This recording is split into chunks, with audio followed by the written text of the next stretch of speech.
고마우신 주님 감사합니다. 이른 아침부터 거룩한 주일 저희들의 발걸음을 예배당으로 인도하시고 시간마다 말씀으로 은혜 받게 하시고 또 한 해의 살림을 잘 돌아보게 하시고 새로운 계획을 세우게 하는 당에도 은혜롭게 마치게 하심을 감사합니다. 이 시간 하나님 말씀 가지고 하나님이 기뻐하시는 믿음이라는 말씀을 전하려고 합니다. 전하는 자나 듣는 자나 모두가 하나님의 크신 은혜 가운데 임하게 도와주시옵소서. 예수님의 이름으로 기도드립니다. 아멘.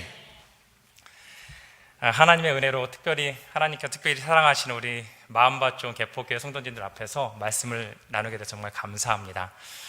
그리고 또 제가 개인적으로 굉장히 존경하고 좋아하는 목사님 말씀을, 이상형 목사님 말씀을 들으면서 또 사역할 수 있도록 인도해 주님의 은혜 또 감사드립니다.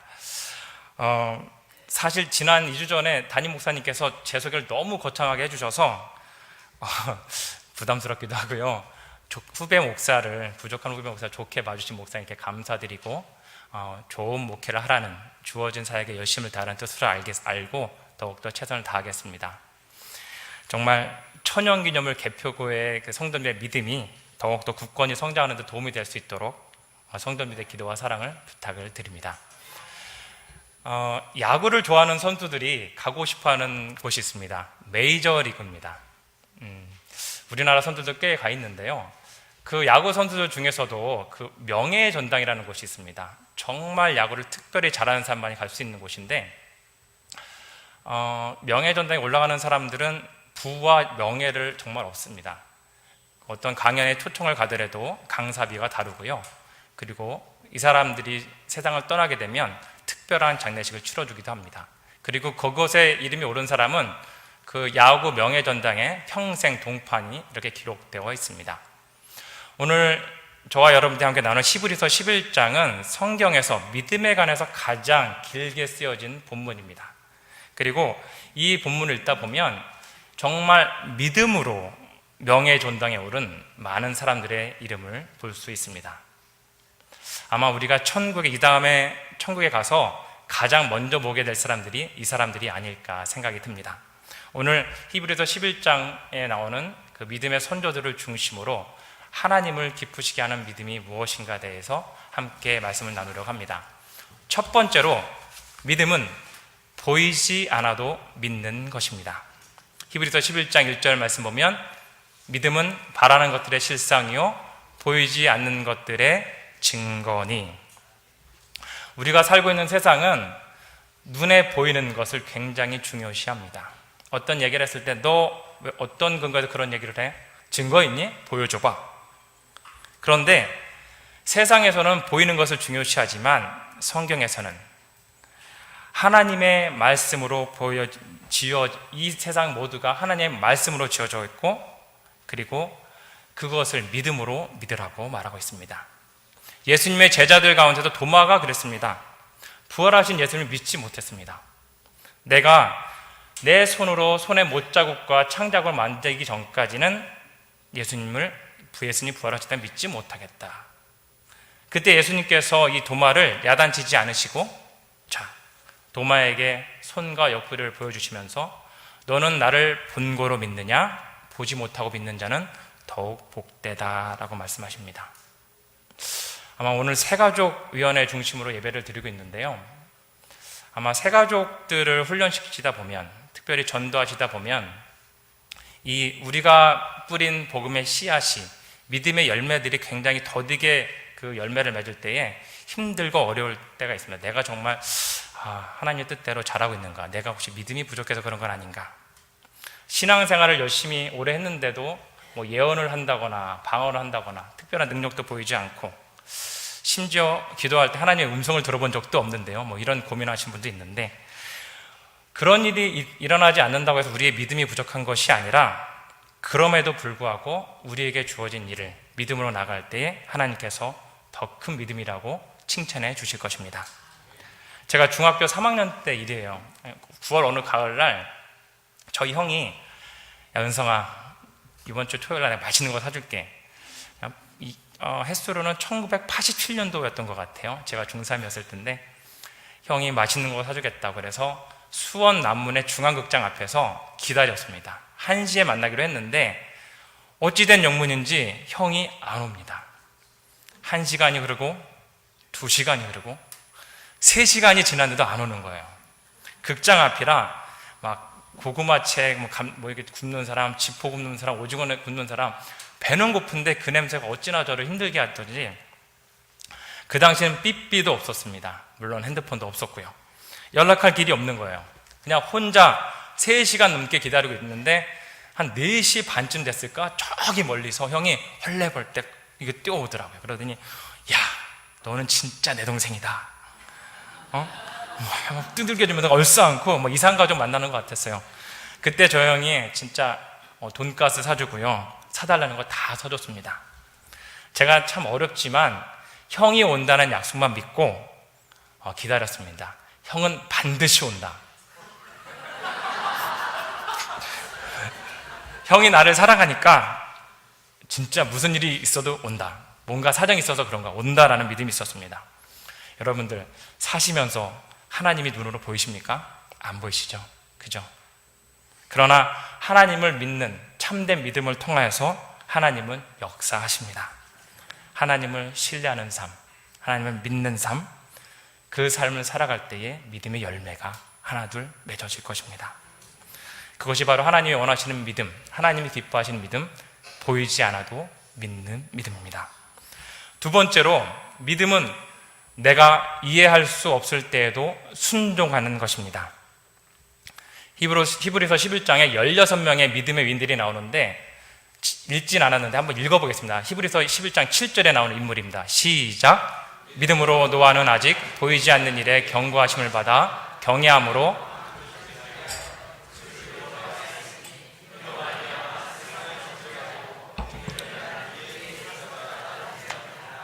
아멘. 믿음의 선조들이 많이 나오는데 제가 왜 노아를 택했냐면 노아가 가장 오랫동안 순종한 사람이기 때문입니다. 창세기 7장과 그리고 5장에 보면 그 노아가 하나님의 말씀을 듣고 순종하여서 그 방주를 짓는 데 걸린 시간이 나옵니다. 500세 될 때에 셈과 함과 야벳을 낳았고요. 그리고 홍수가 일어난 시점이 600세대 되네요. 그래서 성서학자들은 방주를 건조하는데 100년이 걸렸을 거라고 말합니다. 노아가 그 하나님의 명령을 받을 때 그 당시에는 이 땅에 비가 내리지 않던 시기라고 합니다. 그리고 노아가 살던 데는 바닷가로부터 100마일 정도 떨어진, 한 160km 정도 떨어진 멀리 있는 곳이에요. 홍수가 날 가능성이 거의 0%인 곳이죠. 근데 노아는 100년 동안 그 방주를 줬습니다. 아마 사람들이 궁금했을 거예요. 노아 씨 지금 뭐 하시냐고. 지금 뭐 하시는 거예요? 방주를 짓는데요. 아니, 방주가 뭐예요? 큰 배예요.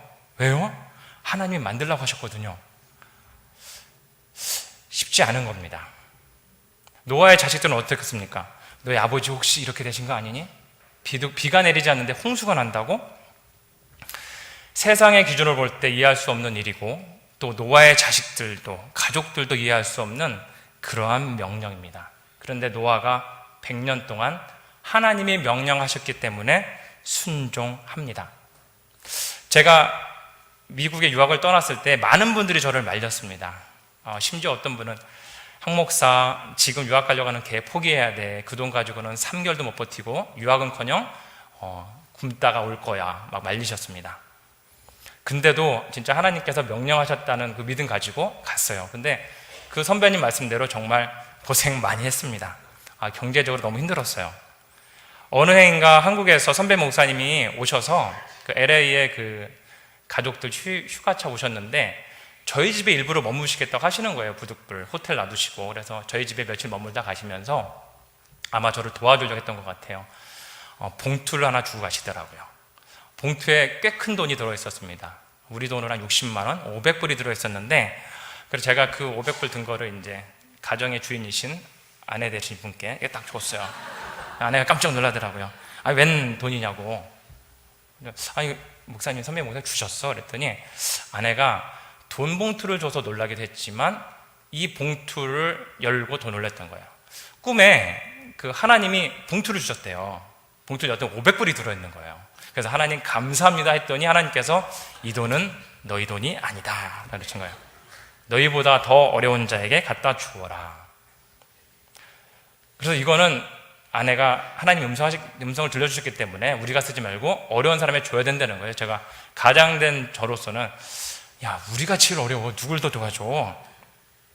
그리고 그 선배님도 어렵게 주신 건데, 담임 목사님도 아니고 부목사님 하시던 선배님이 오셔 준 건데, 그리고 이 돈이면 한 달 동안 잘 쓸 수 있는데 그건 아니라고.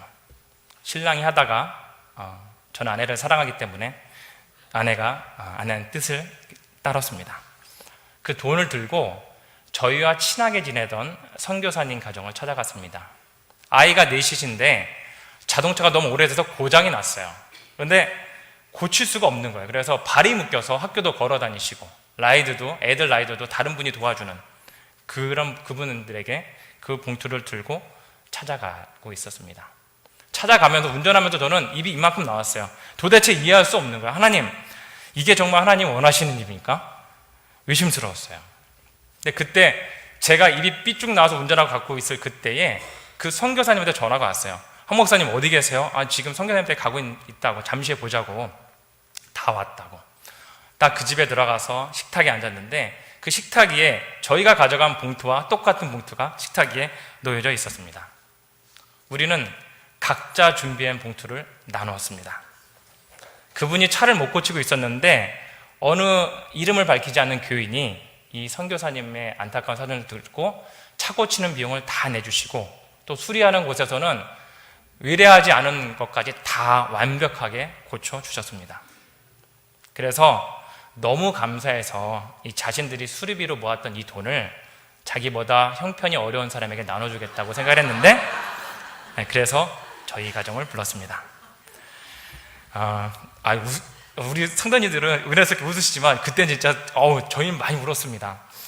하나님께서 여러분들에게 혹시 이해할 수 없는 일을 명령하십니까? 믿음으로. 히브리서 11장에 믿음으로라는 말이 20번 나오는데 믿음으로 순종하십시오. 하나님의 놀라운 섭리가 우리를 통해서 이루어 주실 것입니다. 우리는 눈앞의 현실을 보고 이성적으로 판단하지만 하나님은 우리가 이해하지 못하는 크고 놀라운 계획으로 하나님의 뜻을 이루어 나가십니다. 믿음은 보이지 않아도 믿는 것이고 이해할 수 없을 때에도 순종하는 것입니다. 세 번째로 믿음은 고난의 길을 찾아 인내로 걸어가는 것입니다. 믿음은 고난을 인내로 견뎌나갈 때 성숙해집니다. 더 나아가서 고난의 길을 스스로 찾아가면서 성장합니다. 대표적인 인물 누굴까요? 여러분은 누굴 뽑으시겠어요? 모세. 말씀 띄워주시겠어요? 24절, 26절 한번 읽겠습니다. 시작! 믿음으로 모세는 장성하여 바로의 공주의 아들이라 칭함받기를 거절하고 도리어 하나님의 백성과 함께 고난받기를 잠시 제약된 낙을 누리는 것보다 더 좋아하고 그리스를 위하여 받는 수모를 애굽의 모든 보화보다 더 큰 재물로 여겼으니 이는 상주심을 바라봄이라. 제가 개척교회 할 때에 매일 예배 시간에 늦게 오는 반주자가 있었습니다. 몰래 담배 피다가 저한테 매도 많이 맞았고요. 제가 폭력적인 목사는 아닙니다. 뒤통수 몇 대 때려줬는데 어때 이 친구가 지금 배우가 되어 있어요. 근데 어느 날 엑스트라로 왕이 되었는데 너무 좋더라는 거예요. 왕으로 몇 번 엑스트라 했는데 이 왕으로 했던 그 경험이 너무 황홀해서 언제 엑스트라라도 한 1초라도 좋으니까 다시 왕이 되었으면 그런 생각을 했다고 합니다. 모세가 누굽니까? 이집트 왕자였죠. 세상의 모든 것을, 이집트에서 누릴 수 있는 모든 것을 누렸던 왕자였습니다.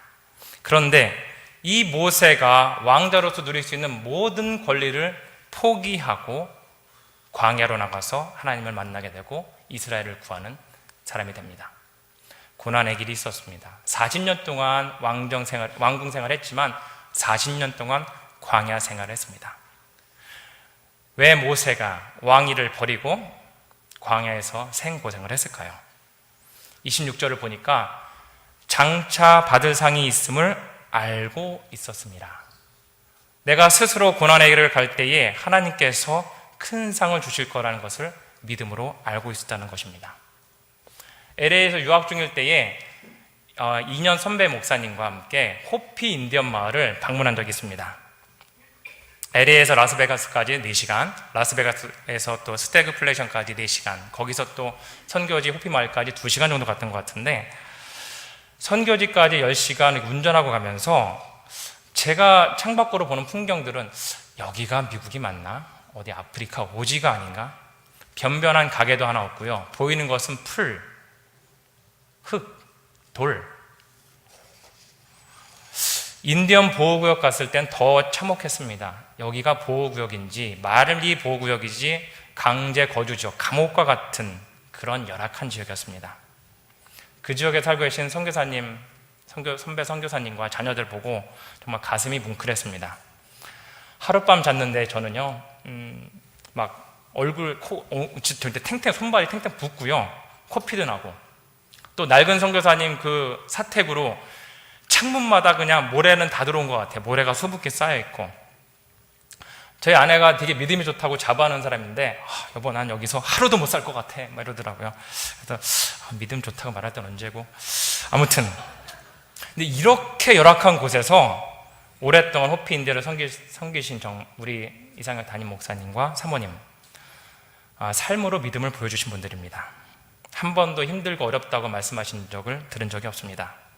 그 사역을 인태일 선교사님께 맡기시고 떠나실 때에 한 달 집세만 가지시고 모든 것을 내려두시고 떠나셨습니다.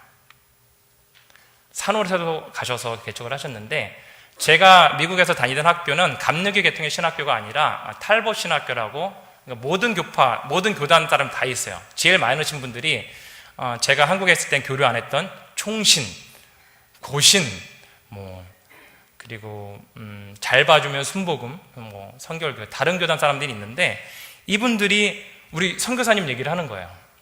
이상혁 선교사님이 LA 교회를 개척하면 수백만 모이는 거는 일도 아닐 텐데, 선교팀과 교회를 보호하기 위해서 아무도 없는 곳에 가서, 산호에 가서 교회를 개척하셨다고. 정말 보기 드문 멋진 선교사님이라고 막 칭찬하시는 거예요. 그래서 제가 후배예요, 우리 선배 목사님이라고 어깨에 힘을 주며 말했던 기억이 납니다. 믿음이 어떤 겁니까? 빨간 레드카펫이 깔리고 믿으면 그냥 만사형통하고 편안한 길로 인도하는 것이 믿음입니까? 아닙니다. 모세처럼 안락한 성공의 길이 아니라, 왕자의 길이 아니라 하나님이 가라고 하시는 사명의 길을 가는 것입니다. 왜 고난의 길을 갑니까? 왜 고난을 찾아서 나가야 됩니까? 바로 하나님께서 크고 놀라운 상을 약속하셨기 때문입니다. 네 번째로, 믿음은 내가 갖고 있지 않아도 하나님께 드리는 것입니다. 오늘 같이 읽었는데요, 그 4절 말씀 다시 보겠습니다. 시작.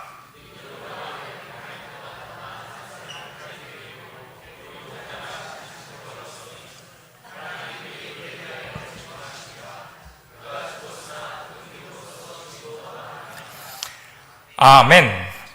아벨과 가인이 한 해를 마무리하면서 하나님께 예물을 드렸습니다.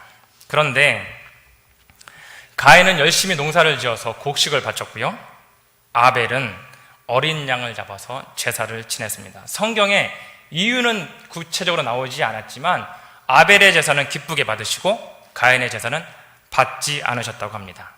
화가 난 가인이 아벨을 살해하고 인류 역사의 첫 살인자라는 아주 불행한 호칭을 갖게 됩니다.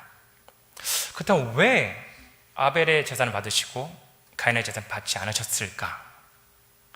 저는 경기도 반월 시골에서 자라가지고요, 소가 새끼 나는 것도 보고 돼지가 새끼를 하는 것 많이 봤는데, 뉴질랜드에 있으면서 양이 또 새끼 나는 것도 봤습니다. 그런데 소나 양은요, 평생 살아가면서 한 마리 정말 잘 낳아야, 2마리 나면 정말 주인이 기뻐합니다.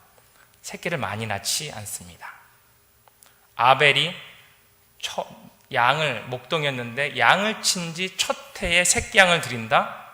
이거는 정말 풍요롭게 많은 것에서 하나님께 드리는 것이 아니라 정말 제한된 범위 내에서 정말 어떻게 보면 자기의 전부가 될 수 있는 그것을 드리는 것입니다. 우리는 믿음을 알고 있죠. 우리는 하나님과 재물을 두 개를 동시에 섬길 수 없다라고 말합니다. 그렇죠? 성경에도 나와 있는 말씀이에요. 왜냐하면 하나님을 섬기면 마음이 따뜻해지고 눈물이 많아지고 남을 포용하게 되고 자비로워집니다. 그런데 돈을 사랑하게 되면 냉정해지고 계산적이 되고 다른 사람들을 판단하고 필요에 따라 그 사람을 사용할 수 있는 도구로 생각하게 됩니다. 돈은 가치 중립적인 것이지만 그 가치 중립적인 돈에 삶의 우선순위를 뒀을 때 이 돈은 하나님과 대적하게 됩니다. 하나님이 카인의 제사를 받지 않은 것, 그런 연유가 아닌가 추측해 봅니다. 카인의 마음에 하나님께 예배도 드리고 싶고 그리고 자기의 재물도 지키고 싶은 두 가지 마음이 다 있기 때문입니다. 제가 전도사 시절에 어느 집사님이 솔직히 형이에요. 그러니까 야 황은성 전도사, 내가 끼고 있던 금반지를 팔아도 11조 내야 되냐? 그래서 형 그건 아니죠. 반지를 팔아서 특별한 목적으로 해서 건축 헌금이나 감사헌금 드릴 수 있는데 11조는 아닌 것 같아요. 아니 그런데 이게 본래 질문이 아닌 거예요. 이거는 다음 질문이랑 예비 동작이었습니다. 그치? 야 그러면 우리 집이 헐려가지고 지금 보상금이 나오는데 야 아버지가 11조 내고 작은 집으로 간댄다. 좀 말려줘라. 주여, 제가 주님 지혜를 주시죠. 이렇게 순간 기도했습니다. 그래서 제가 형 그 집이 누구 거야? 누구 이름으로 돼 있어? 아버지 이름. 그러면 아버지 거니까 아버지 뜻대로 해드려. 그게 효도야. 며칠 있다가 아버지 장로님께서 저를 찾아오셨습니다. 동일한 문제로. 황선 전사님, 이걸 어떻게 됩니까? 11조 해야 되니까 말아야 됩니까? 그래서 제가 장로님, 11조는요 헌금은 11조를 포함 모든 헌금은 믿음으로 하는 것이지 11조든 감사한 그 이름이 중요한 게 아니고 액수도 중요한 게 아니고 믿음으로 드리십시오. 하나님께서는 액수를 보시는 게 아니라 마음을 보십니다. 네, 장로님께서 며칠 있다가 진짜 믿음으로 기쁘게 11조보다 더 많은 금액을 헌금을 하시고 작은 집으로 이사 가셨습니다. 저는 계속 신학교 다니고 계속 목회를 하다 보니까 크게 헌금을 드린 적은 없는 것 같아요. 그러니까 마음은 항상 큰데 액수를 많이 드린 적이 없어요. 제가 제일 많이 드린 헌금 액수는 100만 원이었던 것 같아요. 제가 뉴질랜드 처음에 어학연수 갈 적에 학자금 융자 다 갚고 이렇게 정리하니까 2,300만 원이 남더라고요. 그런데 뉴질랜드 어학연수 같아서 집을 얻어야 되니까 2천만 원은 정기 예탁을 해놓고 300만 원 가지고 뉴질랜드 가는데 이제 제가 봉사하던 교회에 인사드리러 갔어요. 근데 그때 마침 홍수가 나가지고요 교회 주차장이 완전히 잠겨버린 거예요. 어떡하나. 제가 가진 것은 300만 원인데 다들 특별 헌금한다고 이렇게 으쌰으쌰 하시는데, 그래서 제가 그래 어차피 300만 원 갖고 뉴질랜드 가나 200만 원 갖고 가나 어차피 부족한 거 교회 헌금하자. 100만 원을 뚝 떼서 헌금을 했습니다. 그랬더니 담임 목사님께서 울컥 하시더라고요. 얘가 지금 외국 처음 나가는데 돈을 싸갖고 가도 모자르는데 이렇게 100만 원이나 헌금했다고 우리 황은선 전사님 위해서 기도해 주자고. 그래서 제가 정말 하나님의 은혜로요 뉴질랜드에서 진짜 어렵지 않았습니다. 하나님 축복해 주셔서 진짜 입혀주시고 먹여주시고요. 정말 놀라운 것은 제가 100만 원 드린 것을 하나님이 돌려주시더라고요. 직접 2천만 원 예금을 놔두고 왔는데 그때 제가 거래하던 H은행에서 무슨 고객 몇십 주년 감사하는데 보너스 금리가 당첨이 돼서 2천만 원에 5% 정확히 100만 원을 주시더라고요. 저의 헌금에 하나님께 축복도 주셨고 돈도 다시 돌려주셨습니다. 한 목사님, 저도 그런 경우 많거든요. 여러분들도 그런 경우 많으실 거예요. 먼저 기쁨으로 드릴 때 넉넉해서 차고 넘치는 가운데 드리는 것이 아니라 내가 넉넉하지 않아도 내가 가진 것이 없어도 기쁨으로 드릴 때 하나님께서 놀라운 은혜로 채워주실 것입니다. 마지막으로 믿음은 이루어지기 전에 미리 감사하는 것입니다. 30절 말씀에 믿음으로 7일 동안 여리고를 도니 성이 무너졌으며, 이스라엘 사람들이 여리고성을 정복할 때에 하나님께서 명령해 주신 것은 성을 돌라였습니다. 근데 여리고성을 돌 때 이 사람들이 그냥 도는 게 아니에요. 나팔을 불면서 돌았는데 성서학자들이 이런 얘기를 하더라고요. 이들이 어떤 마음으로 돌았을까? 하나님께서 주신 명령대로 하면 성이 무너질 거야. 이 성을 차지하게 될까? 믿음으로 돌았을까? 아니면 이게 뭐 하는 액션이지? 아니 뭐 우리에게 무기를 주신 것도 아니고 싸우라는 것도 아니고 성만 돌면 될까? 어떤 마음이었을 것 같아요? 나팔을 유심히 살펴볼 필요가 있습니다. 이스라엘 백성들이 그 성을 돌 때 사용한 나팔이 공격용 나팔도 아니고요, 진격용 나팔도 아니고, 적이 침입했을 때 경고하는 나팔도 아니고, 양각 나팔이라고 해서 하나님께 감사와 찬송을 드릴 때 쓰는 나팔을 불렀다고 합니다. 어떤 의미입니까? 이미 하나님께서 그 성을, 여리고 성을 우리에게 주셨다라는 믿음을 가지고 돌았다는 것입니다. 우리가 인생에서 예기치 못한 어려움을 겪을 때 많이 있습니다. 우리가 반드시 싸워서 승리해야 될 여리고성 같은 존재가 누구에게나 있습니다. 그럴 때 여러분들, 하나님 꼭 이기게 해주세요. 이 승리에서, 이 시험에서 이겨나가게 해주세요. 이렇게 기도하는 것도 되게 중요한데, 어느 학자가 이런 말을 했어요. 여러분들은 승리를 위해서 싸우는 것이 아니라 이미 이긴 상태에서 싸우는 것입니다. 그러니까 영어로 you are not fighting for victory, you fight from victory, 이런 말을 합니다. 승리를 위해서 싸우는 것이 아니라 하나님께서 이미 이긴 싸움을 여러분들에 주셨으니까 감사함으로 나아가라는 것입니다. 어느 선교사님께서 이런 간증을 주셨습니다. 아프리카 선교사님이 교인들과 통성으로 기도하는데 한국에 가본 적도 없는 그 아프리카 청년이 감사합니다, 감사합니다 이렇게 방언으로 기도를 하는 거예요. 또 제가 사역지가 없을 때에 한국에서 어느 순복음교회를 집회를 갔었는데, 어느 분이 나이 많은 여자 성도님께서 그라시아스, 그라시아스 이렇게 방언하는 거예요. 너무 놀랐습니다. 네, 감사합니다도 한국말로도 감사합니다는 뜻이고, 그라시아는 스페니쉬로 감사하다는 뜻이에요.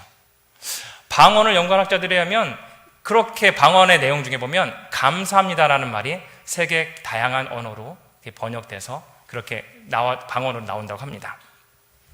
감사. 정말 우리가 어떤 것이 보여서 조건이 있어서 감사가 아니라 하나님께서 역사하실 거라는 것을 믿고, 아니 이미 역사하셨다는 것을 가진 믿음을 가지고 미리 감사하는 그 믿음이 저와 여러분들의 있기를 부탁을 드립니다. 문제를 보는 것이 아니라 그 문제를 이미 하나님께서 나 대신 먼저 나가서 싸우셨다, 승리하셨다라는 그 믿음이 저와 여러분들의 있기를 주님의 이름으로 부탁을 드립니다. 오늘 히브리서 11장을 통해서 믿음, 하나님을 기쁘시게 하는 믿음 5가지에 대해서 생각해 보았습니다. 첫 번째로, 믿음은 보이지 않아도 믿는 것. 두 번째, 이해하지 않아도 순종하는 것. 그리고 고난의 길을 인내로 참아내는 것, 포기하지 않는 것입니다. 네 번째, 내가 갖고 있지 않아도 하나님께 드리는 것. 그리고 마지막으로 일이 이루어지기 전에 하나님께 감사하는 것입니다. 하나님을 기쁘시게 하는 그 믿음이 저와 여러분들이 있기를 주님의 이름으로 축원을 드립니다. 기도하겠습니다. 하나님 아버지, 참 감사합니다. 저희들을 주님의 자녀로 삼아주시고 또 감당할 수 있는 믿음을 주셔서 이날 이때까지 함께 하심에 감사를 드립니다. 우리에게 믿음을 주셔서 하나님을 아버지라 부르게 하시고 또 우리의 믿음을 통하여서 은혜가 통로가 되게 하심을 감사를 드립니다. 특별히 아버지 하나님, 이곳에 개포감리교를 세워주시고 좋은 목사님과 마음밭 좋은 성도님을 통하여서 하나님께서 명령하신 그 길, 사명의 길을 가게 하심을 감사합니다. 그 길을 갈 때에 아버지 하나님, 우리가 가진 조건과 환경을 보는 것이 아니라 오직 하나님을 기쁘시게 만드는 그 믿음 가지고 달려나가게 도와주시옵소서. 보이지 않아도, 이해가 되지 않아도 순종하며 힘들고 어려워도 참고 견딜 수 있는 인내심을 가지고 오직 하나님께서 주시는 상급만을 바라보며 달려가게 도와주시옵소서. 순종하며 나아갈 때에 하나님의 놀라운 역사가 이루어질 줄로 믿습니다. 하나님의 크신 상급이 우리 개폭의 모든 성전들께 임하게 도와주시옵소서. 감사하며 예수님의 이름으로 축복하며 기도합니다. 아멘.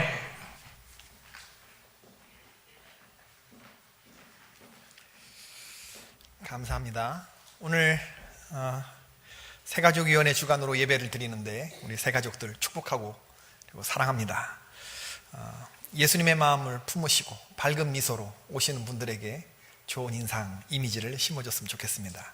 한 해 동안 수고해 주신 거 감사를 드립니다.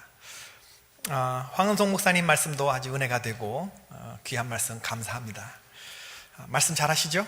네, 할렐루야. 네, 앞으로 좋은 말씀 계속해서 기대합니다. 교회 소식 주보를 참조해 주시기를 바랍니다. 앞으로 계속 있게 된 이런 행사들 참조해 주시고, 오늘 특별히 당회에서 세워지신 권사님들 특송